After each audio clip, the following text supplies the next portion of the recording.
concept of shell and subshell. So these are the new two terms that what does mean by shell and subshell. ठीक है, तो सबसे पहले अगर हम लोग शेल को देखते हैं, शेल, तो शेल का जो कॉन्सेप्ट था हमारे पास वो सबसे पहले किसने एक्सप्लेन किया था? It was explain by the Bohr's. तो बोहर्स ने जो है हमारे पास वो सबसे पहले एक्सप्लेन किया था कि शेल क्या है। तो उसके मुताबिक तो शेल हमारे पास क्या थे? दीज आर दी ऑर्बिट्स, या फिर उसने इनको नेम दिया था these are the energy levels. ठीक है, these are the energy levels. तो ये हमारे पास बेसिकली एनर्जी लेवल्स भी हो सकते हैं, ये हमारे पास ऑर्बिट्स भी हो सकते हैं, ये हमारे पास शेल्स भी हो सकते हैं। ठीक है, तो ये कॉन्सेप्ट हमारे पास जो है वो एक्सप्लेन किया था बोहर्स ने। उसके बाद हमारे पास जो शेल है, शेल को फर्दर डिवाइड किया गया है सब शेल्स।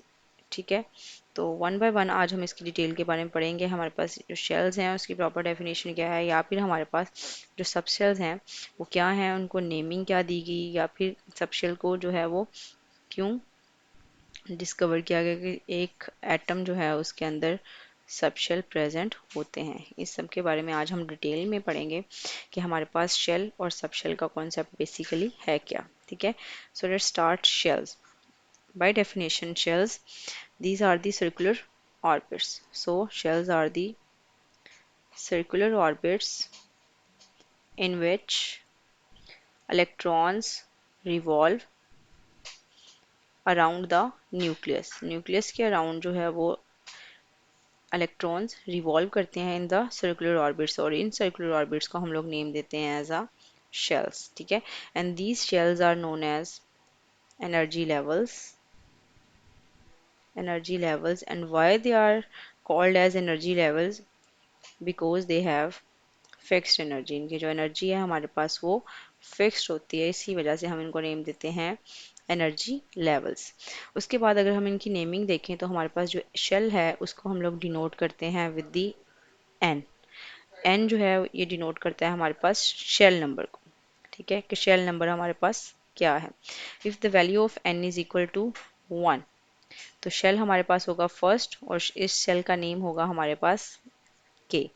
उसके बाद अगर हम देखें n की वैल्यू हमारे पास होगी 2, तो यहाँ पे शेल होगा हमारे पास l, second shell. And if we have value of n is equal to 3, then जो शेल होगा हमारे पास वो होगा m।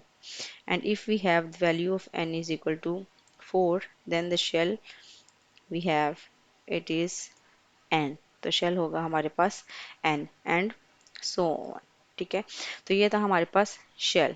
और जो शेल्स हैं हमारे पास, इनके अंदर इलेक्ट्रॉन्स जो हैं वो किस नंबर में प्रेजेंट होते हैं। फॉर एग्जांपल अगर हमारे पास फर्स्ट शेल है तो इसके लिए हम लोग एक फार्मूला यूज़ करते हैं, उस फार्मूला को हम लोग नेम देते हैं 2n स्क्वेयर।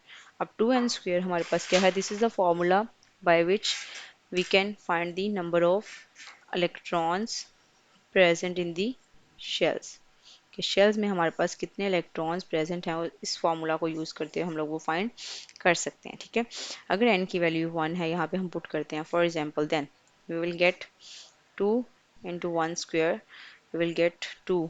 इट्स मीन कि फर्स्ट शेल में हमारे पास कितने इलेक्ट्रॉन रिजाइड कर सकते हैं? 2 electrons. For example this is the nucleus and this is the first shell. तो इस फर्स्ट शेल में हमारे पास 2 इलेक्ट्रॉन्स जो हैं वो रिजाइड कर सकते हैं। उसके बाद अगर हम लोग इसको एक और शेल नंबर पे अप्लाई करते हैं, n is equal to 2, then we have 2 into 2 square, 2 2 ज़ार 4, 4 multiply by 2 we will get 8। It's mean जो सेकंड शेल है हमारे पास उसमें टोटल जो है वो इलेक्ट्रॉन्स कितने रिजाइड कर सकते हैं? 8 electrons. So by drawing 8 electrons, 1 2 3 4 5 6 7 and 8। तो ये हमारे पास सिंपल एक एटम का क्या है?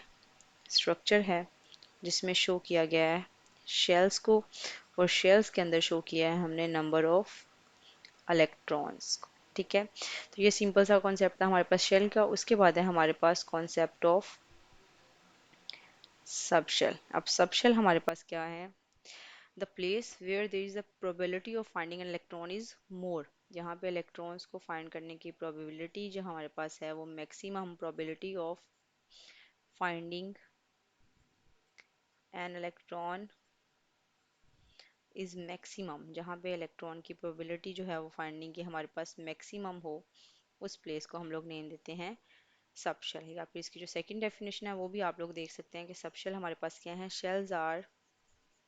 शेल्स को जो है वो फर्दर डिवाइड किया गया है, further divided into the subshells. ठीक है, अब सबशेल्स क्या हैं, सबशेल्स के भी स्पेसिफिक नेम है। Basically there are total 4 subshells. जो सबशेल्स हैं हमारे पास वो 4 सबशेल्स हैं। ठीक है, तो 4 सबशेल्स में हमारे पास फर्स्ट वन कौन सा है, S, second we have P, third one we have D, and fourth one we have F. So these are the 4 subshells. ठीक है, अब S P D and F, तो एक शेल में कितने सबशेल्स होंगे हमारे पास, अगर हम लोग देखें एन की वैल्यू हमारे पास है 1, या फिर एन की वैल्यू है हमारे पास 2, and if we have value of N is equal to 3, we have N is equal to 4। तो ये हमारे पास हो गए नंबर ऑफ एन। उसके बाद अगर हम बात करें तो शेल नंबर होगा हमारे पास के, एल, एम एंड एन। ठीक है, अब इसके अंदर अगर एन की वैल्यू 1 है तो इसके अंदर सबशेल्स जो होंगे वो हमारे पास होगा 1, और के में जो सबशेल प्रेजेंट होगा वो होता है जस्ट एस। अगर एल की बात करें तो इसमें 2 सबशेल्स होते हैं, एस एंड पी। अगर एन की बात 3 करें तो M, it is having 3 subshells, S, P and D. उसके बाद अगर हम एन की वैल्यू 4 देखते हैं तो यहाँ पे शेल नंबर है हमारे पास 4, shell name is N and it is having 4 subshells, S, P, D and F. तो ये 4 सबशेल्स जो हैं वो प्रेजेंट होंगे हमारे पास subshell in the shells, n is equal to 1, 2, 3 and 4। अब इसके अंदर इलेक्ट्रॉन्स कितने आ सकते हैं, अगर हम बात करें तो मैक्सिमम जो इलेक्ट्रॉन्स हैं एस सबशेल में वो हमारे पास प्रेजेंट हो सकते हैं। फॉर एग्जांपल अगर एस है तो इसमें 2 इलेक्ट्रॉन्स आ सकते हैं। ठीक है, 2 एंड 2। पी है, it can have maximum 6 electrons in it, 6 and 6। अगर डी की बात करें it can have maximum 10 electrons in it, और अगर हम एफ की बात करें तो it can have maximum 14 electrons in it. उसके बाद अगर हम इनकी शेप की बात करें, शेप ऑफ द सबशेल्स, तो एस सबशेल जो है इसकी शेप हमारे पास होती है स्फेरिकल।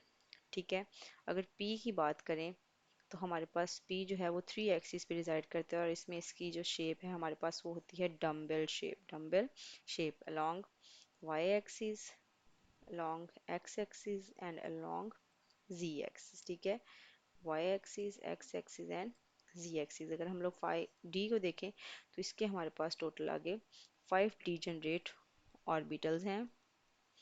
ठीक है, और इनके जो स्ट्रक्चर्स हैं हमारे पास वो मोर कॉम्प्लेक्स हैं। ठीक है, तो this is a simple overview about the shell and subshell. I hope you guys understand about this. उसके बाद अगर हम एस और पी सबशेल को देखें तो एस सबशेल्स जो हैं हमारे पास वो स्फेरिकल इन शेप होते हैं लाइक दिस, और इनकी जो कोई डायरेक्शन नहीं होती है, नो डायरेक्शन।